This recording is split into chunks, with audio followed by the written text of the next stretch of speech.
사랑하는 성도 여러분, 새해 두 번째 주일입니다. 새해라는 말은 새로운 해라는 말로 그 말 속에 다시 한번 해볼 수 있다는 의미가 담겨 있습니다. 이번 주 우리 교단 신문에 제가 사설을 쓰게 되었습니다. 그 내용을 오늘 주보 칼럼에도 발치를 해 놓았습니다. 지금 우리 한국 교회는 교인의 양적인 감소와 교인의 노령화와 다음 세대의 감소와 교회 재정 약화로 인한 사역의 약화, 선교 동력의 약화 등 교회 내적인 어려움이 교회 속의 그림자를 드리우고 있습니다. 외적으로는 코로나 시기에 교회가 세상에 벌거벗겨진 채로 문매를 맞았던 그런 경험도 했습니다. 그래서 교회 회복에 대한 회의적인 시각을 가진 사람도 많이 있지만 지난 연말 거듭해서 강조드렸듯이 교회는 주님이 자기 피로 사신 교회입니다. 그러므로 교회는 분명히 희망이 있습니다. 오늘은 어둠, 이 절망이 드리운 교회 가운데 이사야 선지자가 전한 희망의 메시지를 함께 상고해 보려고 합니다. 이사야서의 전체적인 주제는 메시아를 통한 구원입니다. 이사야 선지자는 진짜 메시아가 오시기 700여 년 전에 이 땅에 와서 사역했던 인물인데, 그는 메시아는 고난받는 종으로서 그 고난을 통해 자기 백성들을 그들의 죄에서 구원하실 것이라고 선포했습니다. 이 메시지가 정말 잘 요약되어 있는 내용이 이사야 60장 오늘 본문입니다. 여기에는 장차 시온에 하나님의 영광이 임하고 이스라엘은 바벨론 포로에서 다시 돌아올 것이라고 말씀합니다. 그런데 이게 다가 아닙니다. 이사야 60장이 우리에게 보여주는 메시지는 훗날의 교회가 하나님의 빛이 되어 세상을 구원할 것이라는 이런 예언이 담겨 있습니다.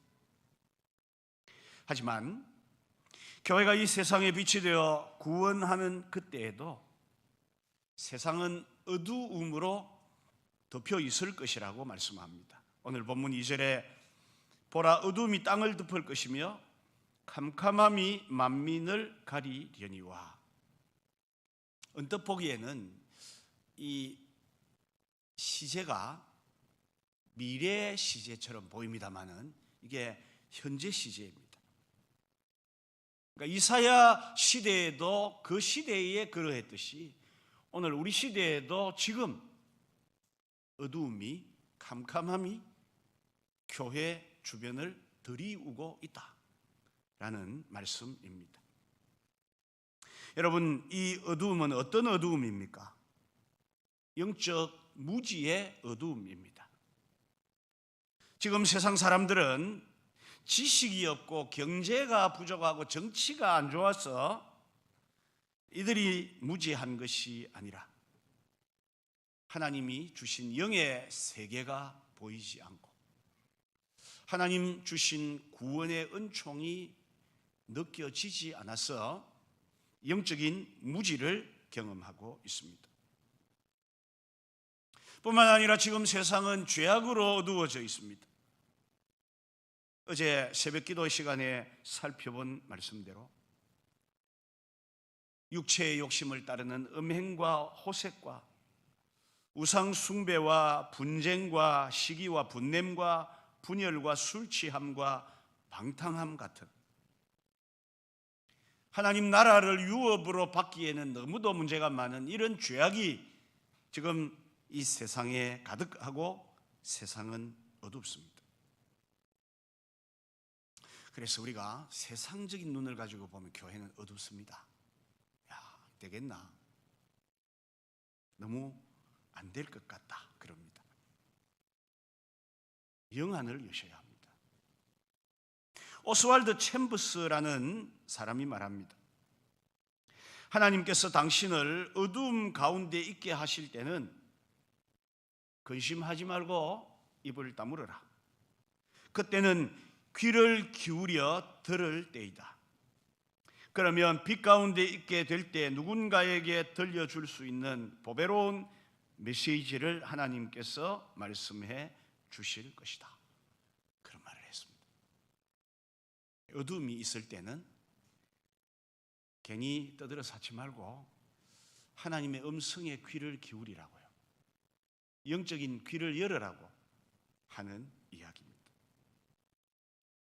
여러분, 오늘 성경을 잘 보시면 분명 어두움이 뒤덮고 캄캄함이 가려 있지만 1절은 일어나라 빛을 발하라 내 빛이 이르렀고 라고 말씀하고 있습니다. 그러기에 교회는 지금도 희망이 있습니다. 저는 그리 말하고도 싶습니다. 우리 김해 동부교회가 존재하는 한 희망은 있다. 저는 그리 이야기하고 싶습니다. 분명 어두움이 캄캄함이 드리워 지척을 분간하기 어렵지만 하나님은 뭐라고 말씀하십니까? 일어나라 빛을 발하라. 여러분, 새해에도 희망이 있습니다.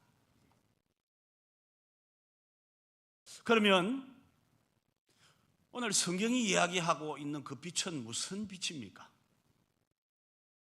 요한복음 1장 9절 이하의 말씀을 보면 참 빛, 곧 세상에 와서 비추는 빛이 있었나니 그가 세상에 계셨으며 세상은 그로 말미암아 지은 바 되었으되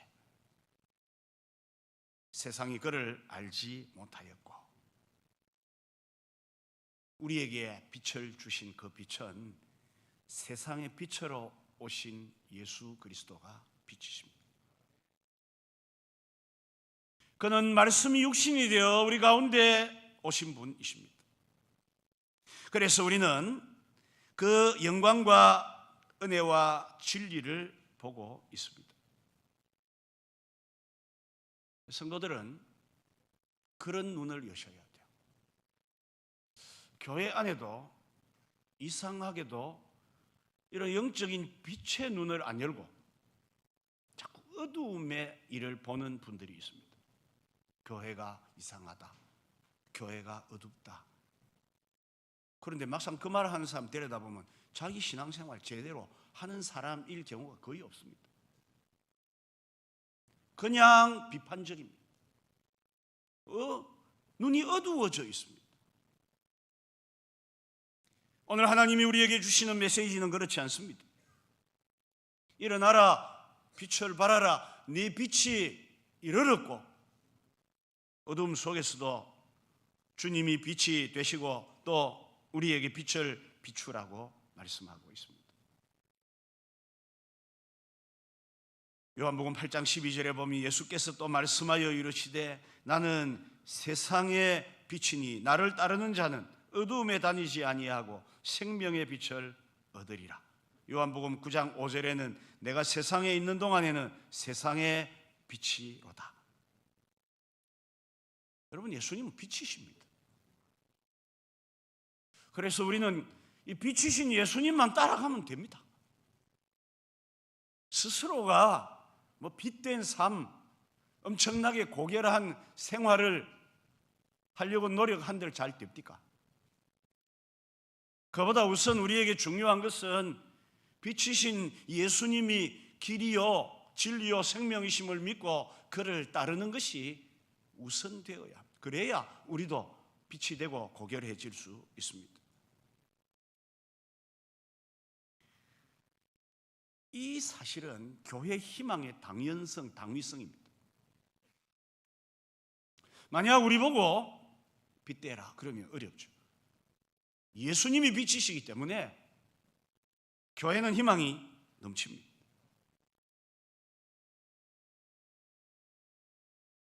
예수 그리스도는 영적 무지와 죄로 어두워진 이 세상의 빛으로 오셨습니다.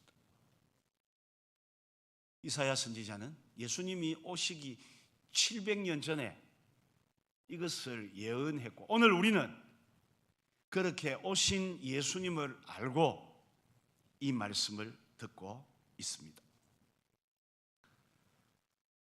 지금을 살아가는 우리에게 오늘 본문은 두 가지 명령을 하고 있습니다.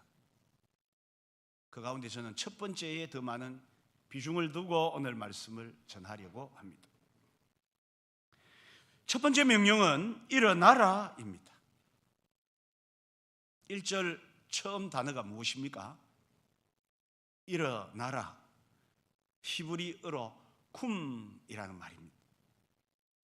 여러분이 쿰이라는 단어는 앉아있는 사람 보고 스탠드업, 일어나라 할 때도 썼지만은 어떤 중요한 일을 위해 결단할 때도 쿰이라는 이 단어를 사용했습니다. 여러분, 우리 성경에 보면 이 단어, 일어나라는 단어가 여러 곳에 등장합니다. 창세기에 보면 야곱이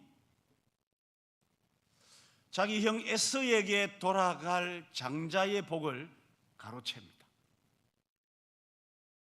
형의 낯을 피하여 먼 바단-아람으로 도망을 갑니다. 그리고 20년을 살다가 고향으로 돌아오게 됩니다. 야곱이 돌아온다는 이야기를 듣고 형 에서는 군대를 거느리고 야곱의 집을 쑥대밭을 만들려고 마음을 먹었지만 하나님께서 그 밤에 에서의 마음에 감동을 주심으로 형제간의 극적 상봉을 이루게 되었습니다. 야곱이 큰 위기를 극복한 듯 했지만 다시 위기가 찾아오는데, 자기들이 살고 있던 세겜이라는 동네에 야곱의 딸 디나가 놀러 나갔다가 세겜 추장 아들에게 성폭행을 당합니다. 분개한 야곱의 아들들이 세겜 사람들을 약하게 만들어 놓고는 집단 살인극을 벌여버립니다. 야곱 집안은 그 주변에 있는 많은 족속들에게 공동의 타켓이 됐다, 그 말입니다. 집안이 망할 지경이 되었습니다. 다급한 야곱에게 하나님이 나타나셔서 창세기 35장 1절에 말씀합니다. 하나님이 야곱에게 이르시되 일어나 베델로 올라갔어. 먼저 일어나라고 하십니다. 위기의 야곱에게 일어나라. 그리고 거기서 하나님을 향하여 제단을 쌓으라 하셨습니다. 성경에는 일어나라는 사건이 많아요.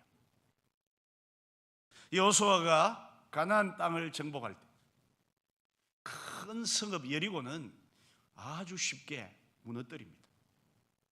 다음 아이라는 작은 성에 갔을 때는 별로 신경도 안 쓰고 전쟁을 했다가 참패를 합니다. 알고 보니까 여리고 성을 멸망시킬 때 그 성에 있는 물건을 하나도 건드리지 말고 다 하나님이 바치라고 했는데 아간이라는 사람이 좋은 것을 훔쳐 죄를 범했습니다. 그것 때문에 그 전쟁이 패합니다. 여호수아가 알고는 옷을 다 찢어버립니다. 그리고는 사람들을 불러다가 여호와의 궤 앞에 엎드려가지고 바닥에 먼지를 막 뒤집어 쓰고 저물도록 괴로워합니다. 하나님께서 그때 여호수아에게 말씀합니다. 여호수아 7장 10절에 보면 여호와께서 여호수아에게 이르시되 일어나라. 어찌하여 이렇게 엎드렸느냐. 또 일어나라 하셨습니다. 하나님 말씀 듣고 일어나서 아이성을 점령해 버렸습니다. 신약에 가면 마가복음 5장에 예수님이 갈릴리 바다를 다니시는데 한 번은 회당장인, 꽤나 높은 사람입니다. 야이로라는 이름의 사람이 예수님을 찾아와서 자기 딸이 병이 들었는데 좀 고쳐달라는 부탁을 합니다. 예수님이 야이로의 집으로 가는 동안 12해를 혈루증 앓던 여인을 고치는 등 지체가 됩니다. 야이로의 집에 가보니까 이 아이가 죽었습니다. 그런데 사람들이 다 슬퍼하고 있을 때 예수님이 그들을 향해 뭐라고 하십니까? 두려워하지 말고 믿기만 하라 하고는 죽어 눕혀놓은 그 소녀에게 말씀합니다. 소녀야 달리다굼. 달리다굼은 아람어입니다. 히브리어로 하면 일어나라. 소녀야 일어나라. 아이가 살아났습니다. 걷기도 하고 음식도 먹고 그 온 집에 기쁨이 가득했습니다. 제가 적어 오기는 많이 적어 왔는데 다 못할 것 같아요. 2개 건너뛰어가지고. 요한복음 5장을 보면 예수님이 예루살렘 성 안에 있는 베데스다 연못에 가셨습니다. 그런데 그 연못에는 전설이 있는데 연못에 물이 막 움직일 때 먼저 선착순 한 명은 어떤 병이든 낫는다는 전설이 있었습니다. 병자들이 그 다 몰려 있습니다. 예수님이 가셔서 보니까 38년 된 병자가 누워 있습니다. 예수님이 뭐라고 물었겠습니까? 네가 낫고자 하느냐? 너무도 당연한 이야기를 묻으셨습니다. 우리 같으면 뭐라 해야 됩니까? 네, 제가 일어나고 싶습니다. 그래야 되잖아요. 그런데 이 사람이 뭐라 하나 하면 물이 움직일 때 저를 넣어줄 사람이 없어서 이러고 38년간 있습니다. 이런 말을 합니다. 정답이 아니죠. 그때 예수님이 38년 된 병자에게 또 말씀하셨습니다. 예수께서 이러시되 일어나 내 자리를 들고 가라 하시니. 딴 말씀 안 하셨어요. 일어나라고 하셨습니다. 38년이나 일어나 보지 못한 환자가 벌떡 일어나서 자기 침상 누웠던 자리를 들고 그냥 쑥 가버렸습니다. 사랑하는 성도 여러분, 우리도 성경이 말씀하는 이 일어나라는 말씀을 오늘 들어야 됩니다. 2023년까지 어떻게 살아오셨는지 중요 안 합니다. 2024년 새해부터 우리는 주님의 메시지에 귀를 기울이고 일어나면 됩니다. 그러면 방금 제가 말씀드렸던 이런 역사들이 일어나게 될 줄로 믿습니다.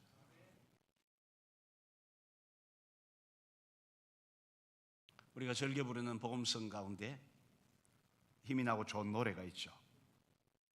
나의 등 뒤에서 나를 도우시는 주, 나의 인생 길에서 지치고 고나여 매일처럼 주저앉고 싶을 때 나를 밀어주시네. 일어나 걸어라. 내가 새 힘을 주리니 일어나 너 걸어라. 내 너를 도우리. 여러분, 오늘 하나님께서 주시는 말씀, 주님의 말씀, 일어나라는 말씀을 꼭 들으실 수 있기를 바랍니다. 분명 여러분의 올해는 다르실 겁니다. 하나님의 역사가 여러분에게 있습니다. 교회에 아직도 기회가 있습니다.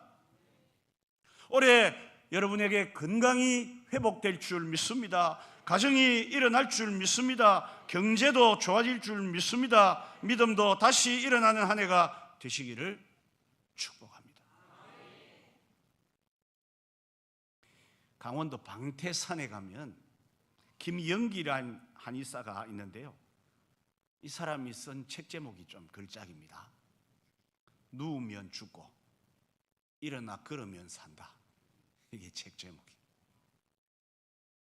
사람이 자꾸 눕고 싶습니다. 그런데 누우면 병이 옵니다. 그리고 안 일어나면 죽는 거죠. 하지만 일어나서 걸으면 살 수 있다는 그 사람 나름대로의 노하우 같습니다. 우리도 일어나야 합니다. 어디에서 일어날까? 세 가지로 말씀드리면, 첫째, 무능함에서 일어나야 합니다. 우리가 인생을 살다 보니 갖가지 어려움이 우리에게 닥쳐 있습니다. 그때마다 힘도 써보고 애도 써보는데 잘 안 됩니다. 기도했는데도 응답 안 되어 낙심될 때도 있습니다. 그렇다고 포기하고 앉아 있으면 안 됩니다. 하나님은 어제나 오늘이나 살아계시고 전능하신 분이십니다. 어제까지 안 되었던 것도 오늘 하나님이 결제하시면 됩니다. 그러므로 우리는 하나님의 능력을 의지하고 일어나야 합니다. 여러분 보니까 가진 게 별로 없으신 것 같아요. 권력도 별로 없고 돈도 별로 없고 30 넘은 분들은 인물도, 우리 애들은 인물이 좋아요. 앞으로 아이돌 될 수 있겠는데, 하여튼 우리 가진 게 사실 별로 없습니다. 우리가 가지고 있는 정말 대단한 것이 있죠. 나사렛 예수 그리스도의 이름으로 일어나 걸으라든. 사도들이 은과 금은 내게 없지만 내게 있는 것으로 너에게 주는데 곧 나사렛 예수 그리스도의 이름으로 일어나 걸어라.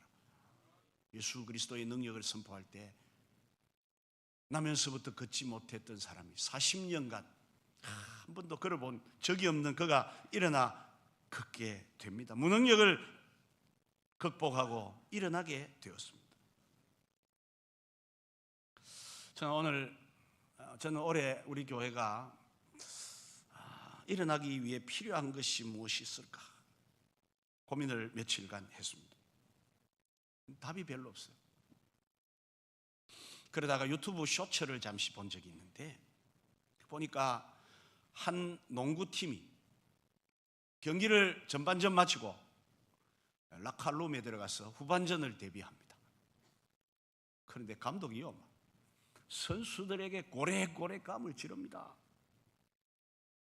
뭐라고 고함을 지르나 하면, 말 좀 해라, 소리 좀 질러라, 그렇게 막 고함을 지릅니다.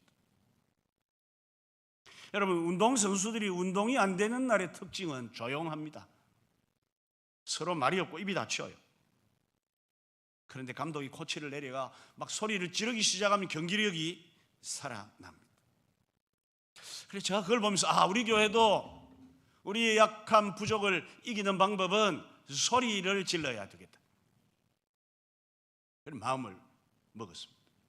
그래서 이제 오늘부터 우리 교회는 아멘 할렐루야 부대를 설치합니다. 아무렇게나 또 아멘 할렐루야 하면 안 됩니다. 합당할 때마다 아멘, 좋으면 할렐루야. 별로 의미도 없는 태극기 부대, 촛불 부대, 아무것도 아닙니다. 그런 거. 무슨 부대가 좋은 부대입니까? 아멘 할렐루야 부대. 그래서 우리 교회는 오늘부터입니다. 지금부터 설교할 때 괜찮으면 그냥 아멘, 그래. 찬송 부르다가 마음에 딱 들면 할렐루야. 기관에도 모이시거든 딴 인사 당분간 하지 마시고 새해 복 이미 많이 받았으니까 아멘 할렐루야. 딱 김집사 어서 와 그랬노? 얼굴이 고모양이고 그 성격 좀 버리래, 이 그래가 되겠나? 그런 이야기 이제 하지 마십시오. 그런 이야기 하는 기관은 방빼쁩니다. 앞으로 방빼쁨이 진짜입니다. 제가 그럼 말라 그런 방 줍니까? 모아가지고 잘못하는데. 이제 무슨 부대가 되시라고요? 아멘 할렐루야 부대가 되시기를 바랍니다. 한번 해봅시다. 아멘 할렐루야. 우리 교회는 그렇게 해서 우리의 부족을 좀 깨워가야 되겠어요. 말 좀 합시다. 소리 좀 지르며 나아갔으면 합니다. 두 번째로 침체에서 일어나야 합니다. 여러분 신앙생활하고 있지만 침체는 늘 찾아옵니다. 그 침체의 늪에 빠지면 일어나기가 쉽지 않습니다. 그래서 우리는 속히 영적 침체를 딛고 일어나셔야 합니다. 구약 성경의 대표적인 선지자가 엘리야 아닙니까? 그는 강인하고 믿음이 출중한 사람입니다. 갈멜산에다가 여호와의 제단을 벌여놓고 바알 아세라 우상 선지자 850명을 초청합니다. 그리고는 불로 응답하시는 분이 진짜 하나님이다. 됐나? 됐다. 그래가지고 너가 먼저 해라. 바알 선지자들이 막 뛰고 난리를 쳐도 불이 안 내립니다. 안 되니까 자기들이 들고 있던 칼 가지고 몸을 그으면서 해도 안 돼. 저녁이 되었습니다. 불 내리기 어려운 시간이 됐죠. 저녁 소재 시간에 엘리야가 다 나온다. 너가 다 나온 내 차례다 이제. 해지기 바로 직전에 하나님이 하나님이시고 내가 하나님의 종인 것을 오늘 눈으로 똑똑히 보게 해 주십시오. 여호와여 불을 내려 주옵소서 했더니 하늘로부터 하나님의 불이 확 내렸는데요, 제단의 제물을 다 태우고 심지어 제단을 만들어 놓은 돌멩이도 다 태우고 그 주변에 도랑을 파고 부어 놓았던 물도 다 핥아 없애버리는 놀라운 역사가 일어납니다. 제가 드리려는 말씀은 이게 아니고요. 그랬으면 그 뒤에 엘리야의 행적은 엄청나야 되는데, 그러고 난 뒤에 소문을 들어보니까 아합 왕의 아내인 이세벨이 엘리야를 죽이겠다고 하는 겁니다. 반드시 엘리야는 죽인다고 합니다. 갈멜산에서 엘리야는 없어져 버리고 여자 앞에 쫄아버린 침체된 엘리야만 있습니다. 도망을 갑니다.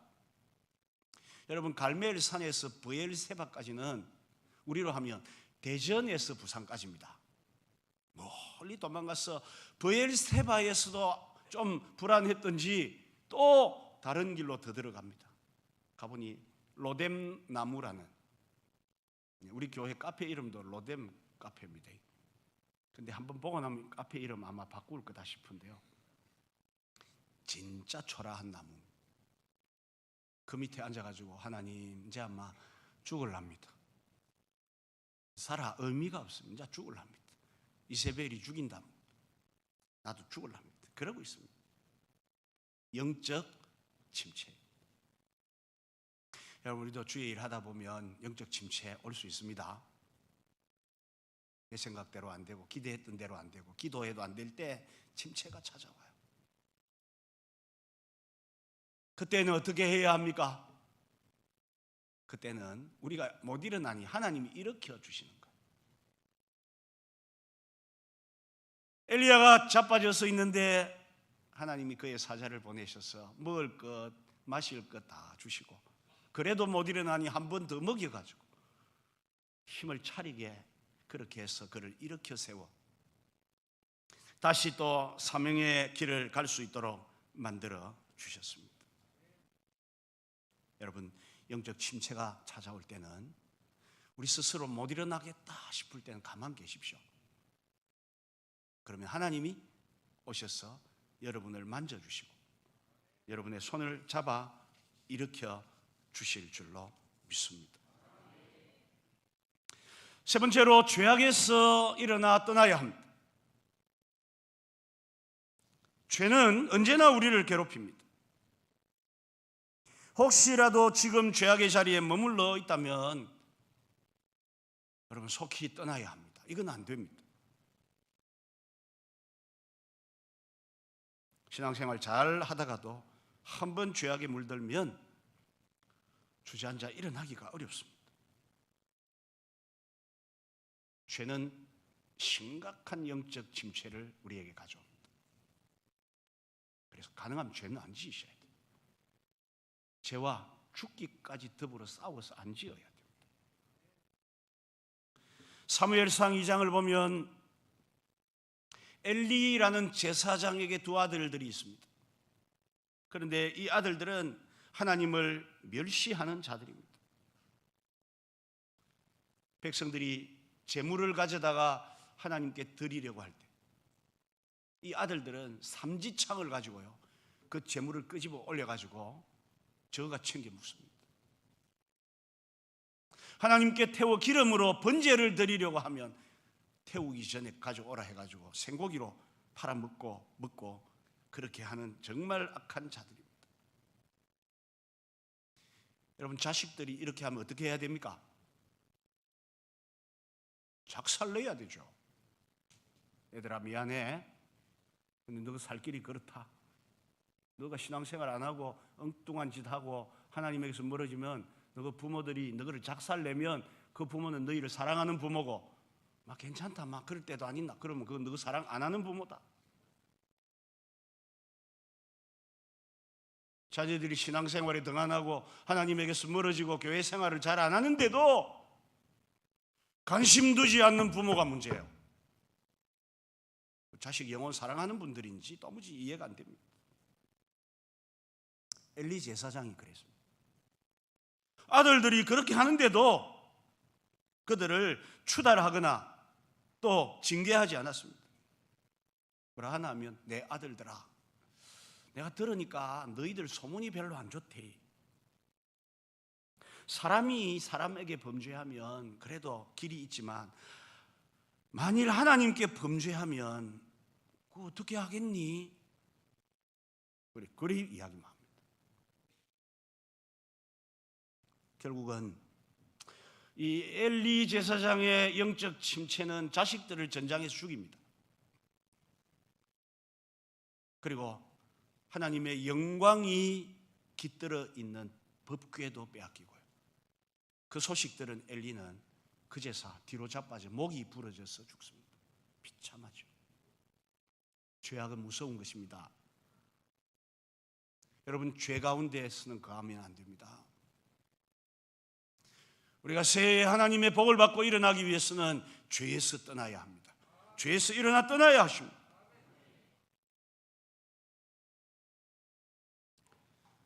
하지만 오늘 우리 시대가 안 그래요. 엘리 시대처럼 죄를 죄로 이야기 안 합니다. 그것이 문제입니다. 이 무감각한 것이 문제예요. 미국 코넬 대학에서 이상한 실험을 했습니다.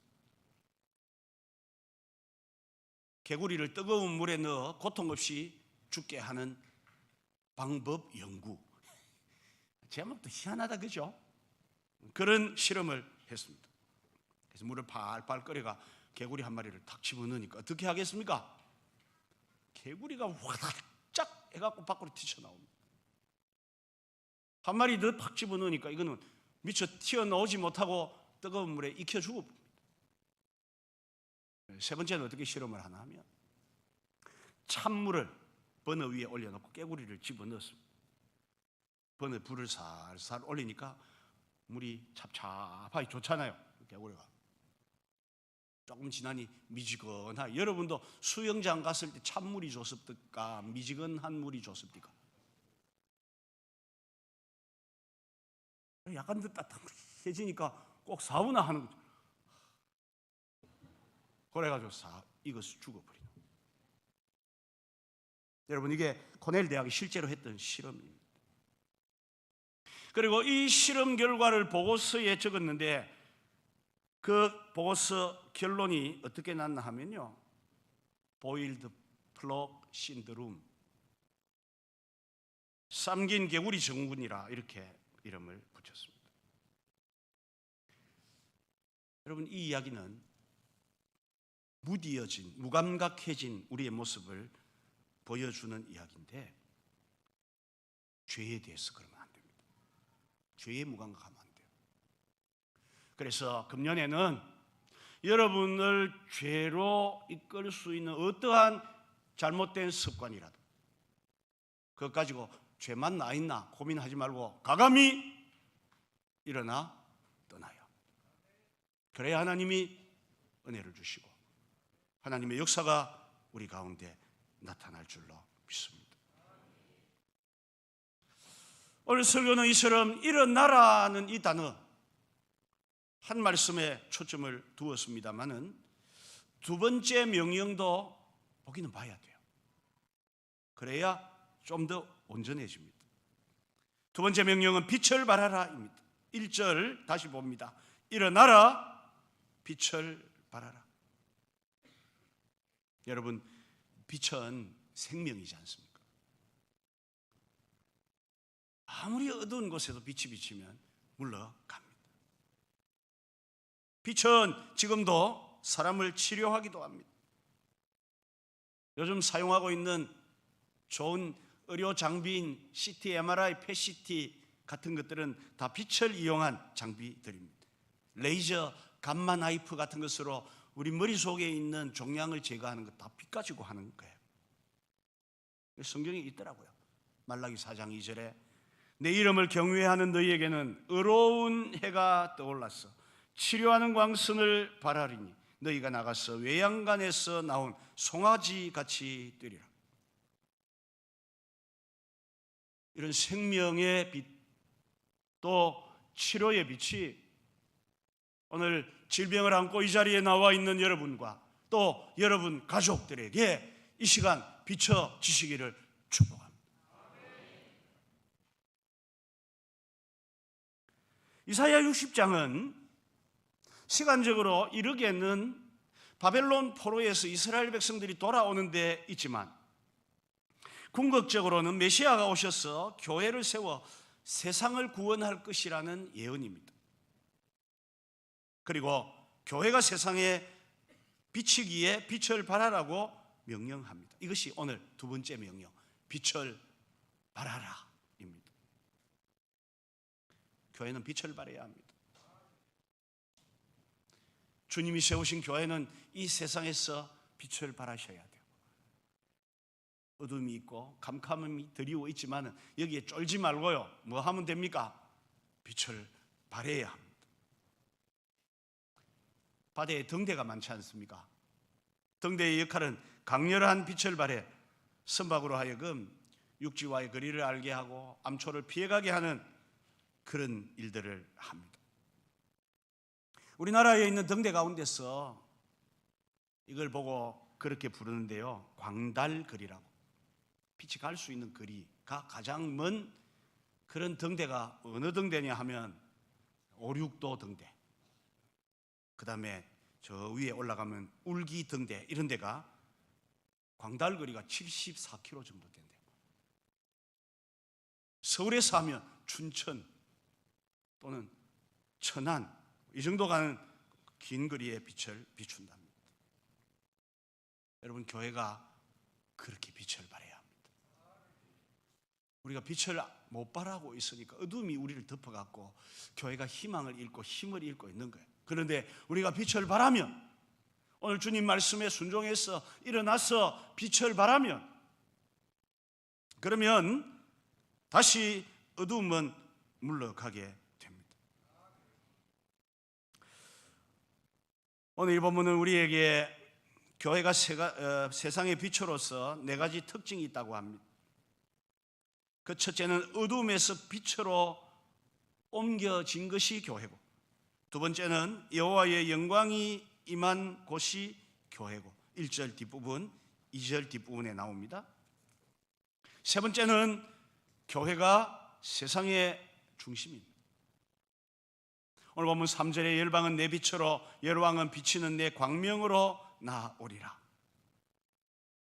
그리고 4절 이하에는 3절에 대한 설명이 나오는데 조금 시간이 갔지만 제가 읽어봅니다. 4절에 내 눈을 들어 사면을 보라 무리가 모여 네게로 오느니라. 5절 뒷부분에 바다의 풍부가 네게로 돌아오며 열방의 재물이 네게로 오미라. 7절에 게달의 양무리는 다 네게로 모여지고, 9절에 다시스의 배들이 먼저 이르되 원방에서 내 자손과 그 은금을 아울러 싣고 왔어. 이게 무슨 이야기냐 하면요, 교회가 세상의 중심이라는 거예요. 교회에 하나님의 영광이 있다는 말씀입니다. 이상한 선교단체에서 이게 저거래요. 성경은 한 번도 그렇게 말씀한 적이 없습니다. 교회에 이 영광이 있다고 말씀합니다. 여러분, 우리 김해 동부교회는 영광스러운 교회입니다. 지도를 그리면요, 그 지도 세상 중심에 누가 어디가 있어야 됩니까? 이 아멘 할렐루야 부대가 이래갖고 되겠나 싶습니다. 그 지도 중심에 어디가 있습니까? 김해 동부교회가 있다니까요. 아메리카가 있는 게 아니라 아메리카는 저쪽에 있습니다. 차이나도 저쪽에 있습니다. 교회가 세상의 중심입니다. 그러기에 마지막으로 네 가지 특징, 네 번째는 하나님께서 교회의 부흥을 반드시 주십니다. 이사야 60장의 결론이 마지막 절 22절입니다. 그 작은 자가 천을 이루겠고 그 약한 자가 강국을 이룰 것이라. 때가 되면 나 여호와가 속히 이루리라. 저는 이 말씀에 홀딱 빠져 있습니다. 과거부터 지금까지 그러합니다. 분명히 우리 하나님께서 교회를 통해서 작은 자를 천을 이루게 하시고 약한 자를 강국을 이루게 하실 것이다. 저는 정말 믿고 의지하고 있습니다. 교회 부흥에 대한 약속입니다. 그런데 그 전제가 오늘 두 가지 명령입니다. 일어나라, 빛을 발하라. 그래야 교회가 세상 중심이 되고 교회가 하나님의 영광이 임하는 부흥의 곳이 된다, 그 말씀입니다. 여러분, 우리 교회가 그런 교회 될 줄로 믿습니다. 여러분들이 그런 일에 쓰임 받을 줄로 믿습니다. 여러분의 귀한 인생 의미 없이 아무렇게나 흘러보내지 마시고 금년에는 반드시 일어나 빛을 발함으로 교회의 영광을 다시 찾아오고 교회 부흥을 다시 일으키는 아멘 할렐루야 부대 다 되시기를 주님의 말씀으로 축복합니다. 546장 찬송하겠습니다.